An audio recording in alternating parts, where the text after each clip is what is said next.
शंकर भगवान आदरणीय श्री व्यास जी के पास पहुंच गए, वरदान मांगने के लिए कहा, हे व्यास वर मांग लो, तुम्हारी भक्ति से मैं प्रसन्न हो गया हूं।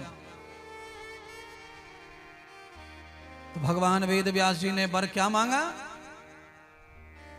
जो भगवान नारद जी ने कहा कि भगवान शंकर जब प्रसन्न हो जाएंगे तो आप उनको अपने आचार्य के रूप में मांग लेना। हे प्रभु, आप तो कथा के अधिपति हैं और आपके तो इष्ट ही वही है राम। मैंने श्री राम भगवान कृष्ण के रूप में अवतरित हुए मैंने उनकी कथा लिखी है और मेरा शरीर जर्जर हो गया है, बुढ़ा हो गया है।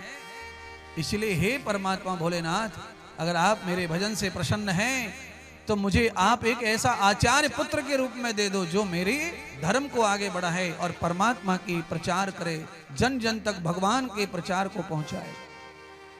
शंकर भगवान सोचने लगे कि हम तो भगवान का दिन रात प्रचार करते, हमने तो इस जन्म में उस जन्म में हर समय अवतार लेकर कितनी बार भगवान का ही प्रचार किया है और हमने तो सती को भी समझाया था पर नहीं मानी, तो पार्वती को समझाया वो मान गई। पर इस बार ऐसा हो गया कि पार्वती कथा सुन नहीं पाई, वो ध्यान में चली गई। मेरे कथा को कोई सुने, ये मौका मुझे आज आया है। आप ध्यान करें, कोई भी दवा वहां ज्यादा बिकती है जहां उस दवा के रोगी ज्यादा होते हैं। कोई भी चीज वहीं ज्यादा बिकती है जिसकी जरूरत वहां है। श्रीमद् भागवत कथा से लेकर किसी भी कथा पुराण का इस संसार में मुझे लगता है भारत से ज्यादा कहीं क्षेत्र नहीं है। सबसे बड़ा क्षेत्र भारत है। इससे इसका अर्थ ये नहीं है कि भारत में दुख ज्यादा है ना, भारत में संस्कृति ऐसी है जहां लोग दवा पे कम और दुआओं पे ज्यादा भरोसा करते हैं। बहुत सारी माताएं बहनें तो दिखाने जाती भी नहीं, कई बीमारियों को साथ लेकर घूमती रहती हैं और बस देव धर्म पूजा पाठ में ही भरोसा रखती हैं। कभी कभी परिणाम भी अच्छे आते हैं और कभी कभी परिणाम अच्छे नहीं आते हैं। आदमी अभ्यास करता है, मेहनत करता है, पर हर बार उत्तम श्रेणी से नहीं पास होता है।